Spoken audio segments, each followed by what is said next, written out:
How you doing? How you doing? How you doing? This is World War Prime. Check it out, man. We have a continuation on that Prospect fire in the Bronx.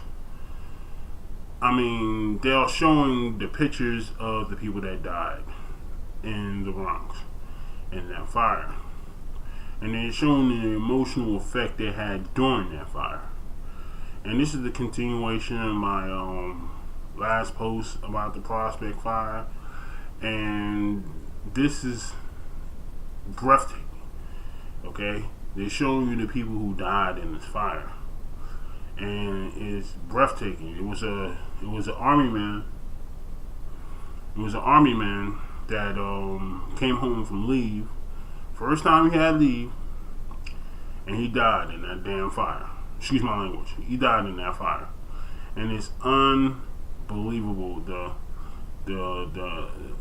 amazement of a military man coming home from a battlefield and dying in the fire back home. Now I'm gonna show you the people and the newscast of what happened to these people and who died in this fire. All walks of life, all races, Puerto Rican, black, you name it. Just a second. A kind of blanket of sorrow over all of us. But nowhere is the pain greater than with the families of the victims, those who died part of a diverse, multi-generational group who were the residents of 2363 Prospect Avenue in the Bronx, each with a backstory, so many of them now without a future, only a past. Eyewitness News reporter Darla Miles with that part of our coverage. She's live at the scene in Belmont. Darla? Well, Bill, not only are the victims diverse and multi-generational, you have members of one family almost completely wiped out by this fire.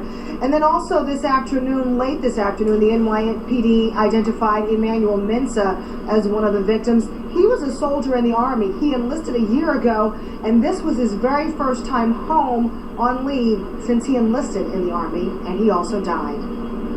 He's a kind person, and he wanted to help people out.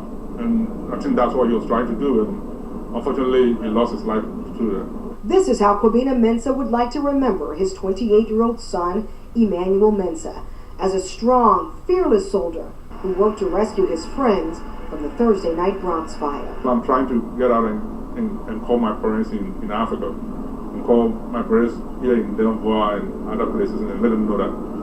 And that's what has happened to my son. All but 3 of the 12 people who were killed in the Prospect Avenue fire in the Belmont section of the Bronx have been identified by the NYPD. The youngest, 8-month-old Amora Serenity Vidal. Here she is, wearing a crimson velvet jacket and matching velvet shoes. It was most likely her Christmas outfit. She was with her grandmother, 58-year-old Maria Batiz, who friends say first sought shelter in a closet, then a bathtub, all while calling her daughter from their burning 1-bedroom apartment. She told my niece that she was going to die there. She said, "We're trapped, the smoke, we're going to die here." Hysterical. Jesus. Oh, Jesus. 4 from one family, come on, no. Williams lost her 19-year-old daughter in the fire. The family lives in the basement apartment, but the teen was upstairs visiting her aunt and cousins on the 5th floor. 37-year-old Karen Francis, 7-year-old Kalisha, and 2-year-old Kylie. A mother and 2 daughters, also dead. What do I do? Where do I go from here? As a mother, you know, if you're a mother, you know what I'm feeling. Now, the NYPD has not yet released the names of the remaining 5 victims. We do know one of those victims is a 9-year-old boy. They do have names of 2 of those victims, but 3 of them are so badly burned, they are still working to identify the bodies. Massive fire that took lives of 12 souls, and it's unbelievable. Okay, I mean, I used to live around there. I mean, Castle's not too far from Prospect Avenue. That is totally out of control. All right.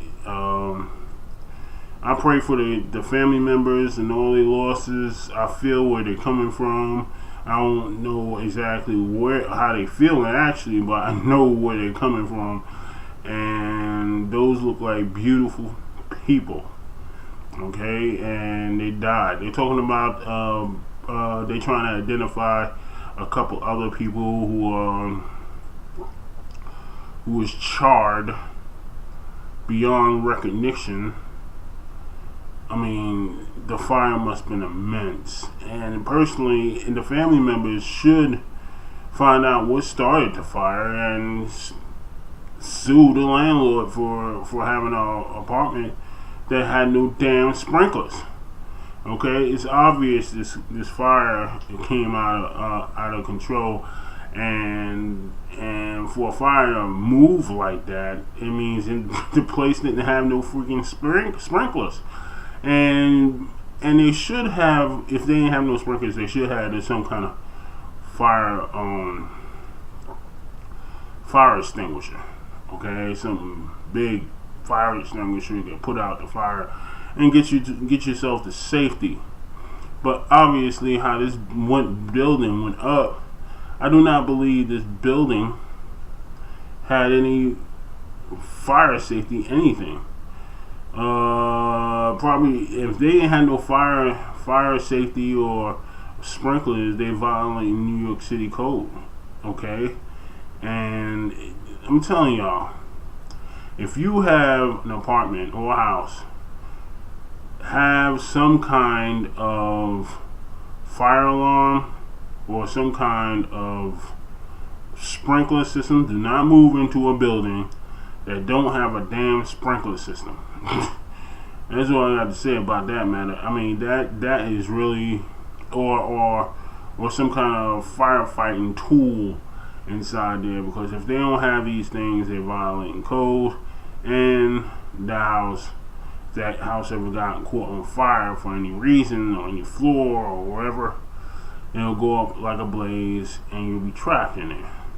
So when you get moved into a place, first thing you look for is a way out, just in case that place catch on fire. And does they have sprinklers? And does they have fire tools to save your life and other people's lives?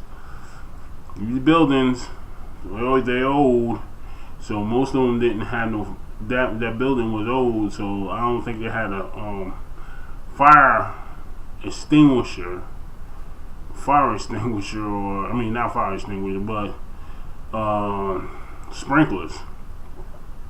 But that's a sad thing, man. They look like some beautiful freaking people, and they died horribly. You don't want to die like that, so make sure you move into a place that you have sprinklers and so forth and so on, because this life you might save could be your own. Jeez. This is World War Prime. My name is Man Black.